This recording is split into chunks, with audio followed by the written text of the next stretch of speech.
Good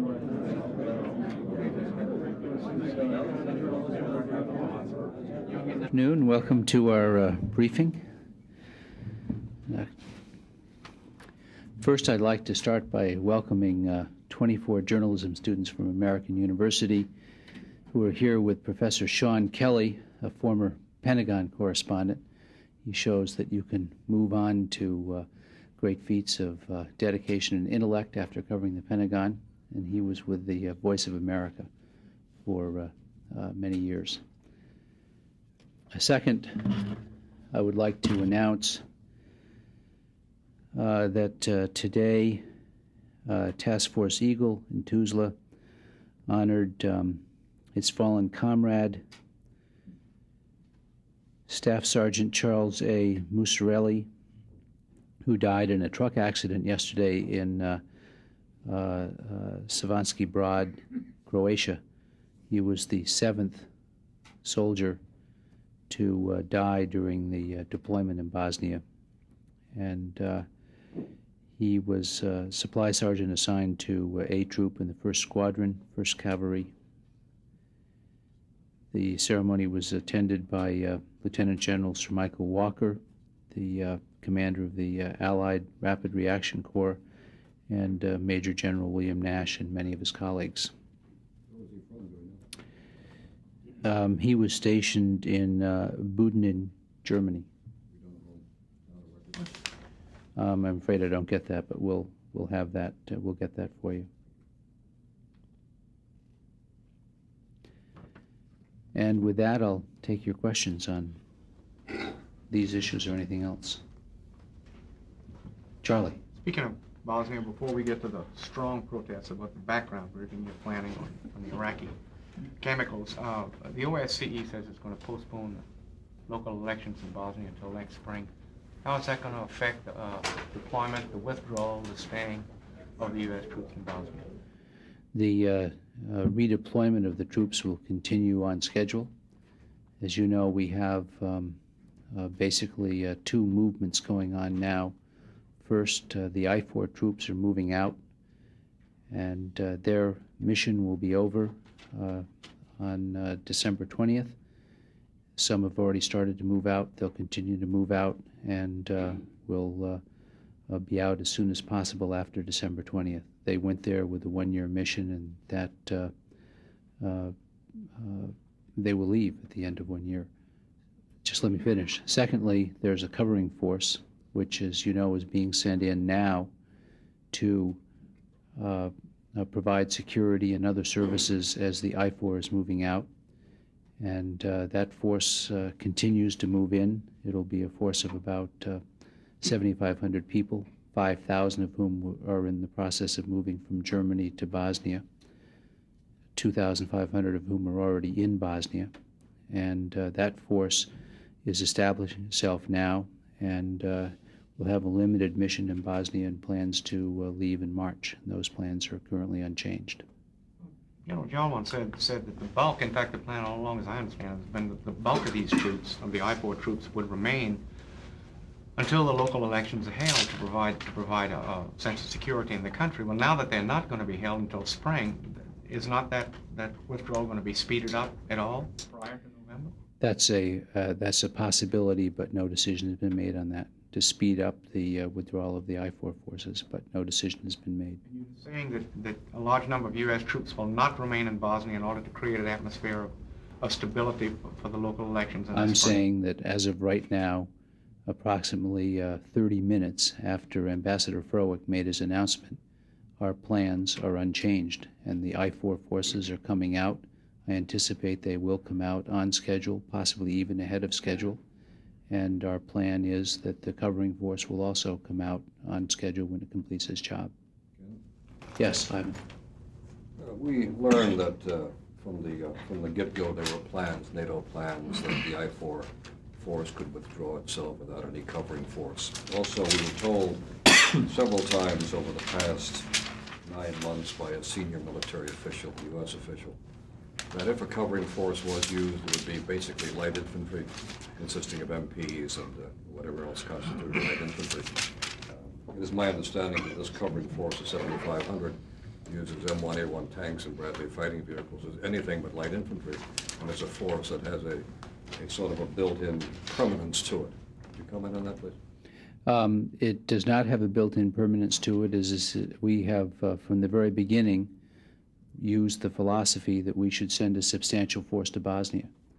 The I-4 was a substantial force, strong, well-trained, prepared, and ready for its job, and the covering force is also a substantial force. I think that the fact that we have carried out an extremely complex mission in a very dangerous part of the world with poor weather, filled with mines, and sustained only 7 fatalities over about 9 months shows that this philosophy was correct. The soldiers have been trained very well before they got there, and they've worked with extraordinary concentration and discipline and security while they've been there.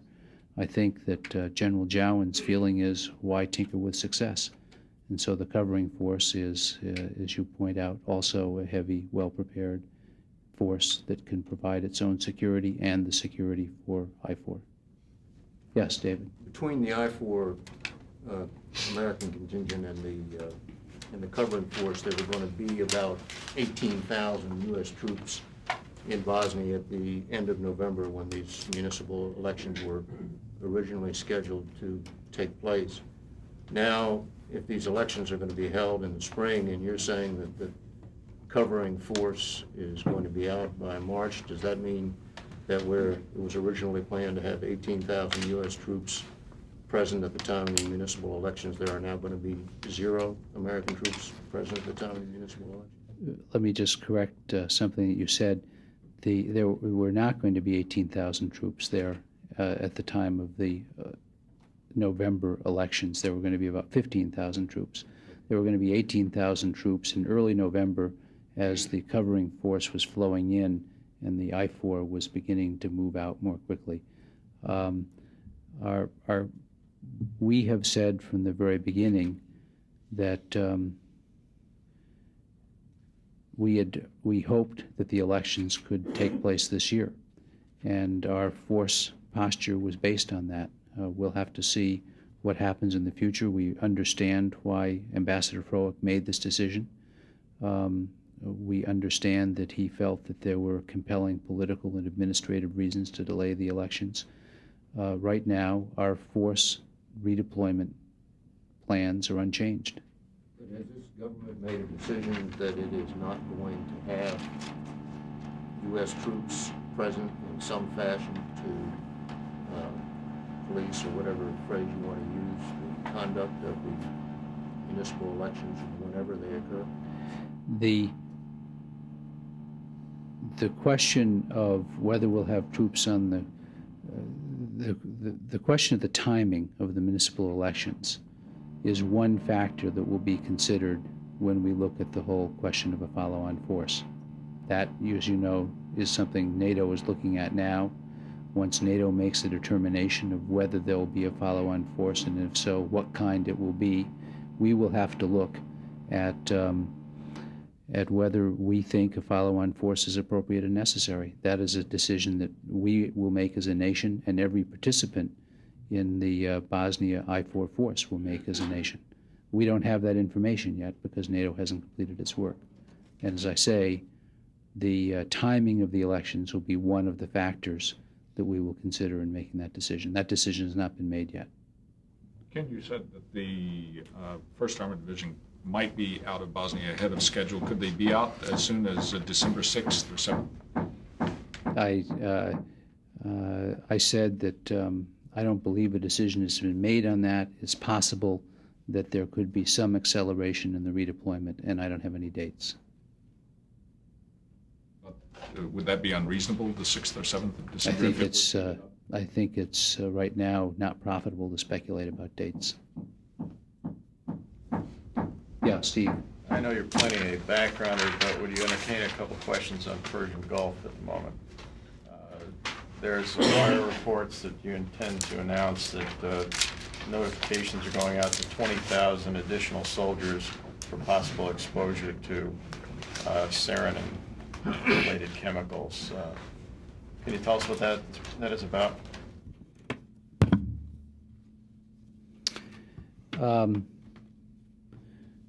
We are in the process of notifying approximately 20,000 soldiers who either participated in the destruction of Iraqi munitions at Qamishli in March of 1991, or who were in the vicinity. And that vicinity is a 50-mile radius around Qamishli. 50-kilometer radius, 31 miles. I can't adjust to metric. 50 kilometers. This is being done because, although we still have no reports that there was exposure to chemical weapons during this time in March of 1991, no reports at the time that there was contemporaneous exposure, we want to be absolutely sure that we're doing several things. First, we want to make sure that we have the best possible information from troops there at the time about where they were and what they did. We have had, frankly, a hard time gathering that information, and we're hoping that this will bring in more information. We're asking them to call a Persian Gulf incident hotline, and that number is 1-800-472-6719. We also want to make sure that anybody who may have health problems signs up with either the Pentagon's Comprehensive Clinical Evaluation Program, if they're active duty or reserves, and there's an 800 number which has been in existence for some time for that. It's 1-800-796-9699, or if they're veterans, that they register with the Department of Veterans Affairs by calling that hotline, which is 1-800-PGW-VETS. We've decided, after looking at the facts, that it would be best to go out and aggressively reach out to these 20,000 people, the number of people we think were in a 50-kilometer radius of Qamishli, in order to ask them to come forward both with information and also to register for health services and examinations if they feel the need to. And we will explain this in great detail after I finish at a background briefing. Is that being done by certified letter, telephone?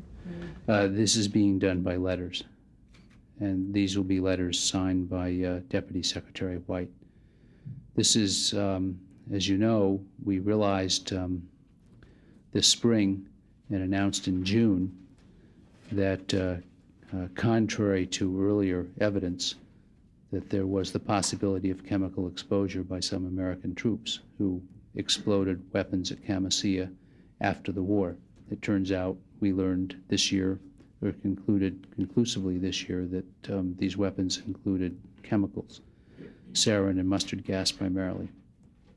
And since that time, in line with the President's program to do everything we can to get to the bottom of illnesses suffered by some Persian War, Gulf War veterans, we have been looking for the appropriate way to reach out, and we've decided that this is something we should do now in an effort to get in as many people as possible. And what unit? We will announce all of this stuff. I'd like to move on to other issues now. We will give you all this information at the background session following this. Can you just tell us what the status, though, of the, this is a slightly separate issue, but of this CIA Pentagon computer model? Is that still a long time off, and is that why you're taking this step now? Yeah, we don't have any assurance that we will have those results quickly, and we don't know, well, I obviously don't know what the results will show. So rather than wait, we decided to act on our own. We may, depending on what we learn from the CIA model, after it's been reviewed by experts in modeling and meteorology and other others under a peer review process that's being set up, we may decide we have to notify more people. But we won't know that, and rather than wait, we decided to move ahead with this action. So one more question on this. In the past 2 months from that podium, it went from 200, a couple of hundred Army engineers, to a couple of thousand, to 5,000, then 15,000, now we're at 20. You say there may even be more. I mean, what can we expect? How many more? If I knew that, I'd tell you, but one of the reasons we're doing this is we don't know what to expect. If we had known in June what the ultimate numbers would be, we would have told you in June. But we are adopting a policy that we think reaches out aggressively to as many people as we think could reasonably, in fact, many more people than we think could reasonably expect it to have realized any exposure to chemicals from these incidents. We think that conservatively we could have gotten by with a much smaller radius, maybe 25 kilometers is what we looked at last month when we announced that we were reaching out to 5,000 people. We decided to be safe to go double that. That explains the bigger number. As you know also, the numbers changed when we discovered that there was more than one incident. At first we had thought there was just one detonation, which was on March 4th. And we subsequently announced another one. When you were talking about the 5,000, I think it was around October 10th, we were told that about 500 people had been contacted from that 5,000 number. Since that time, has that number increased at all? There's a certain amount of confusion here. What we announced in June was that we thought about 150 people actually took part in surveying bunkers at Camisea. There were about 100 bunkers, and detonating them on March 4th. I believe on March 4th, about 33 bunkers were detonated. Those 150 people came from a galaxy of units, several units, about half a dozen units, that included about 1,100 people in all. We set out to contact by telephone all 1,100 of those people. Actually, it was closer to 1,200. It's 1,180 something. We have so far contacted nearly 600 of those by telephone. And of those, about half have decided to register in the either with the clinical comprehensive clinical evaluation program or with the Veterans Administration. That's how we got the 1,100, and that's the group we were calling. The balance of that group will get certified letters. This is a larger group that that covers a broader period of time than just March 4th. And would you explain how the Pentagon then told us in a blue top, a press release, that 5,000 Gulf War veterans were being notified? Yes, that was when we were looking at a radius of 25 kilometers. Now we're looking at a broader radius of 50 kilometers. Upon Suzanne's question, the numbers are much smaller regarding that incident. That's what we're talking about, which covered 5,000. Now that number is down to... Yes. The initial, we were looking at a small number of units that included 1,100 people. They were in, I would say, 4 or 5 miles of Camisea at the time. We subsequently, after June, decided to look at a broader radius, and that's when we got to the 4,000 or 5,000 people. That was 25,000 since you sorry? announced last month that the figure was expanding to 5,000. How many of those have been notified? I'd like to just move on and leave all of this in background. We'll go into considerable detail on this. How many people have been notified so far? Why must it be on background? Could you just tell us how many people have been notified so far? I do not know how many people have been notified, but the fact of the matter is that of the 5,000 we announced we were going to notify, we have not notified many yet, because we immediately decided to started very soon thereafter to look at a broader number, at a broader radius. We spent a lot of time looking and deciding what the appropriate radius would be. This was coming on at the time we thought we were going to have a CIA model that would give us more precise information. As that became more and more delayed, we decided to move on our own. We set the 50-kilometer radius. It's arbitrary, as any radius is. There are many questions that we don't have the answers to, and we're hoping that we will be able to get more answers by contacting people and asking them to give us information about where they were, what they were doing, what units they were in, et cetera, during a period in March of 1991. The 20,000, though, is inclusive of the 25, of the 5,000. Yes, it is. It is. What Are there questions on dates? anything else? What are the other dates besides March 4th? Sorry, the March 10th 10th. is the other day? March Are you 10th. confident those are the only 2 dates? No, I'm not confident of that, and that's one of the things we'll talk about later today. Change of topic. Yes. How do you assess the possibility of a North Korean missile test and its impact? Well, we think a North Korean missile test would be destabilizing in the area. We've made that very clear to the North Koreans. We hope the test won't take place. There will be a North Korean official in New York over the next few days, high-level North Korean official, and we will carry on conversations with him about the test, about the framework agreement, and other topics. Yes. Just one final thing, as long as you're on the record here.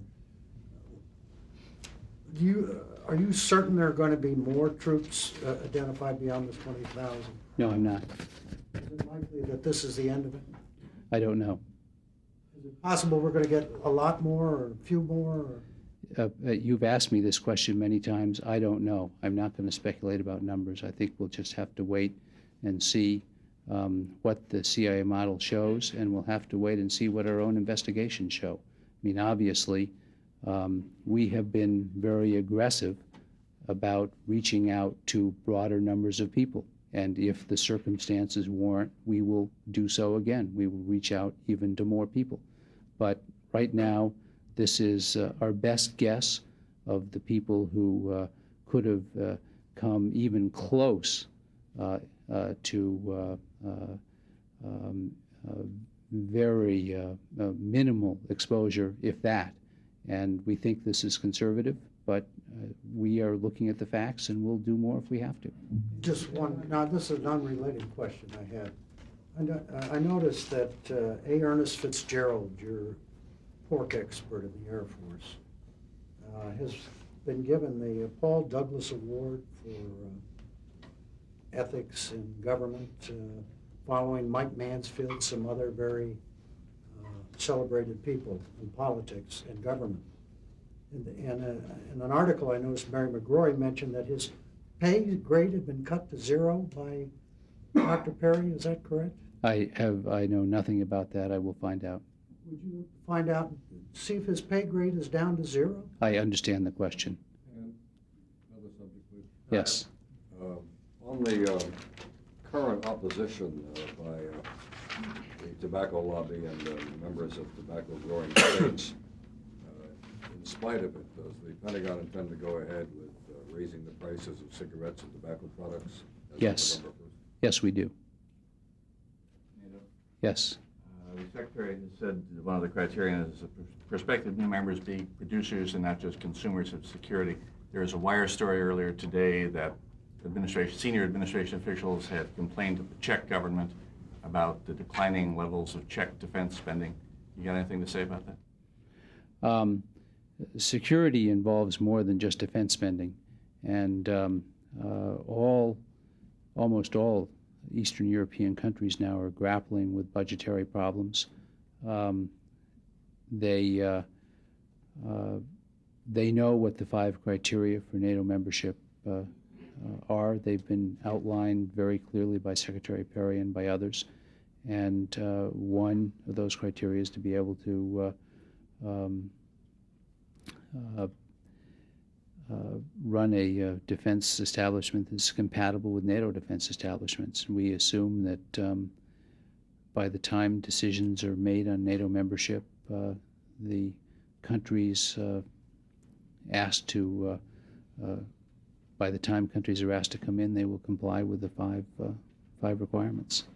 Ken, can you comment on the Washington Times report, which they reprint parts of a top-secret CIA report that suggests that controls of Russian nuclear weapons are not as tight as some U.S. officials have suggested?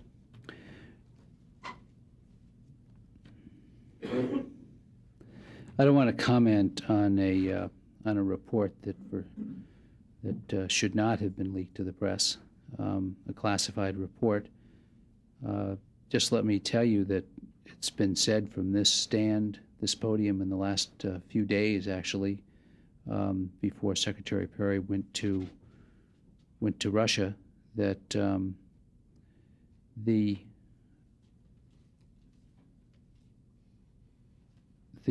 Russian strategic rocket forces are probably their most elite or among their most elite forces. We believe that they're well-disciplined and well-commanded. The Russians have recently completed a strategic nuclear exercise similar to ones that they've carried out over the last 4 years, each of the last 4 years, and their forces appeared to be in good shape. It's no secret that we're concerned about the custody of nuclear weapons everywhere in the world, including in the United States. This is an issue of grave concern to us. The Russian forces are also concerned about the security of nuclear weapons in Russia, and we think that they've taken prudent steps to keep the forces safe and secure. You mentioned adequate? Sorry. Would you call those steps adequate as opposed to prudent? We think that they have that they generally have good security for their forces. We have helped a lot through the Nunn-Lugar program to help them do things like buy special railroad transport cars for the movement of nuclear weapons as part of their force reductions under START 1, the same type of force reductions we're going through. They've reduced already their nuclear warheads from about 10,000 to 7,000. They'll move down to 6,000 under START 1. That in itself is a major step toward nuclear safety, reducing the number of warheads. As you know, also, President Clinton and President Gorbachev have agreed to stop targeting each country's missiles at each other. Although they can be retargeted quickly, they are not targeted, which makes the chance of a devastating nuclear accident much reduced from what it was before. We think that the combination of disarmament, retargeting, and the steps taken under the Nunn-Lugar program on top of the Russian caution about protecting their own nuclear force argues that the force is safe and secure. And you mentioned that this document should not have been leaked to the press, and about 2 months ago, Secretary Perry asked for an investigation of how some of these top secret and classified documents were making their way to reporters. Can you tell us at all what's been the result of that investigation? Yes, I can. That action that Secretary Perry took, of course, pointed out that the release of certain intelligence information can damage our ability to operate with allies and can damage our ability to receive intelligence information from our allies. And he said that that could ultimately endanger the lives of U.S. forces by making our intelligence services less capable than they should be. So the idea, the fact that intelligence information is sometimes improperly made public can have damaging effects on the safety of U.S. forces. Because of that, he asked the services and the Office of the Secretary of Defense to look at ways to tighten its control over classified information. And there is currently a draft proposal that asks for changes in 4 areas. One is reporting and dissemination procedures for classified documents. The second is heightened leadership emphasis on security procedures.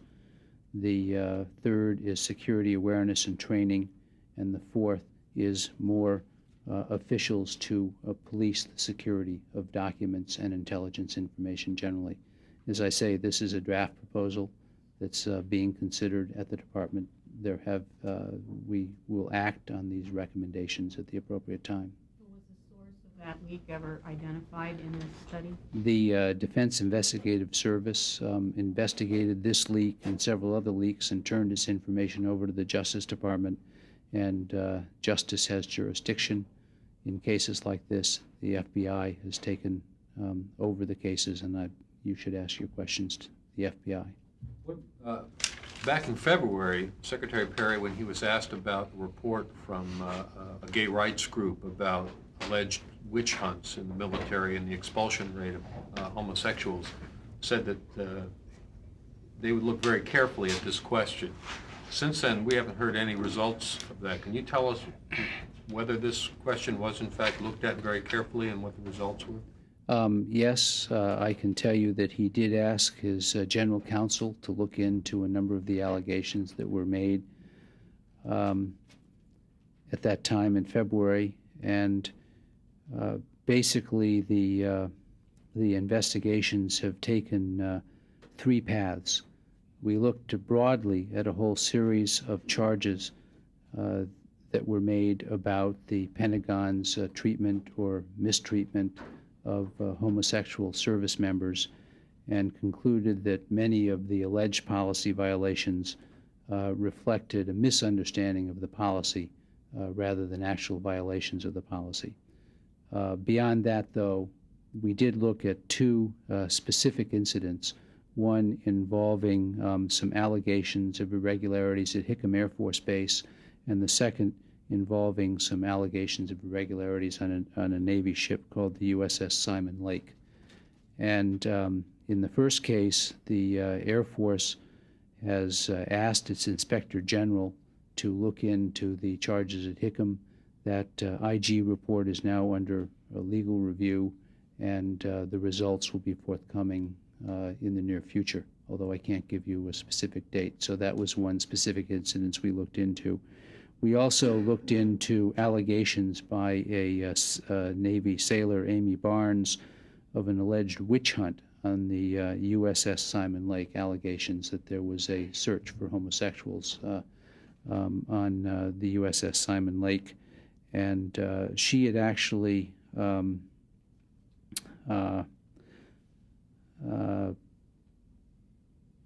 she was separated from the Navy and had sued the Navy to enjoin her separation.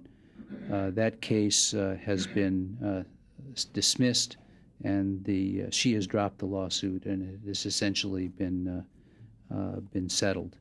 So in those three cases, there were actions taken, and as I say, we haven't completed the work in the Hickam Air Force Base case.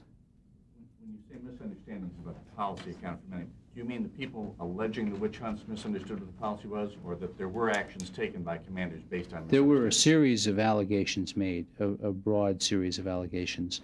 I think that there is frequently the don't ask, don't tell policy has been misinterpreted as a for more than it is, and some of the I think some of the allegations reflected the belief that the policy may have gone further than it actually did when it was implemented. I know you're going to get to this background portion of our briefing, but I just want to ask you for the record, why is it that any briefings on Gulf War illness in which there's a high degree of suspicion among some members of the public, members of Congress, some of the Gulf War veterans themselves, why would a briefing like that have to be done on background? There's no classified information. This is at the time when the Pentagon is supposedly trying to make the case that it's being forthcoming, and yet we're going to be briefed by an official who we can only quote so long as we keep them anonymous. Why is that? Well, let me say three things about that. First, I know there's a lot of suspicion about our policy, but I want to point out that much of this suspicion has been generated over the last few months after we've taken a more aggressive stance in releasing information about Persian Gulf illness, and after we've started doing more to reach out to people who fought in the Gulf War and who may have been exposed to low-level chemical. The reason for that is, of course, that we had no evidence that there had been chemical exposure until this spring. And when we found that there was evidence, we announced it. It was a watershed event, has been explained here, and as Dr. White will explain in a news release you'll get after the background briefing. It was an event that changed the way we have to think about this and gave us much greater responsibility to look more aggressively into what may have happened in terms of chemical exposure during the Gulf War. We've done that. There has been suspicion all along that we're holding back the facts. I find that we are coming up here almost every week, or certainly every several weeks, revealing new facts. Most of the facts that have been written about in almost every newspaper in the country on this issue since June has come either from announcements that we have made or from documents that have been put on the internet. And there's a huge volume of information on the internet now about Gulf War illness, about medical treatment, about what happened in Iraq, about what happened at Camisea. This has been generated from a variety of sources, but it's information that we are making available to the public, and we're letting the chips fall where they may in the hopes that people will come forward and either register with us for clinical evaluation or give us information about what's going on. That's the first point. The second point is that the reason we're doing this on background is that there are still many, many unanswered questions. And I think that given the lack of answers, given our efforts to get the answers, it probably makes it easier to have a conversation, to have a dialogue, to answer your questions directly if we do this on background without the glare of lights and cameras. Because we admit that there are many answers we don't know. And one of the reasons we're making this expanded notification is an effort to get more answers. But it is part of the cruelty of television that if you stand up in front of lights and say, I don't know, I don't know, I don't know, it interferes with trying to get to the bottom of the problem, and that's what we're trying to do. And the third reason is that we would like right now to focus on the policy and not on the personality, and that's why we're doing the second phase of this on background. And I thank you for asking me the question. If credibility is a key question here, and there are, I think it's 24 American University journalism students here, and I'm sure they were taught, as you and I were taught in journalism school, that to attach the most credibility to statements that which people are willing to be identified as saying. And if credibility is a key question here, why should any Defense Department officials request a cloak of anonymity in order to provide information on this vital subject? Jamie, I think your question just proved my point of my comment about television. And with that, we'll turn it over to the background briefing. Could you shut off the cameras, please? Could I make one comment, please, Mr. Bacon? However, you said here that a lot of the suspicion has been aroused by the information that you have made available. Yet, there were a lot of questions that came from information that was put on the internet and then removed. That really has been the source of a lot of questions, and that information is not being made available by the Pentagon. Well, actually, that's not entirely true. We're in the process of making more of those documents available, and I hope that we will be able to make almost all of them available. But there were, you're absolutely right, first of all the information was put on the internet, and some people downloaded all the information, so it is available. Secondly, there was a mistake made. We declassified too aggressively. So some of the information was taken off. Most of that information has been put back on in terms of documents. We hope that all of it, virtually all of it, will be put back on soon. There's been a special review set up to go over that. There's a lot of information, and we're doing our best to get it back on. It's a good point. We shot ourselves in the foot. I agree with that. The fact is there is much more information coming onto the internet every day. In fact, so much information that people in the press have complained that we're not issuing press releases pointing out what's on the internet. Thanks a lot.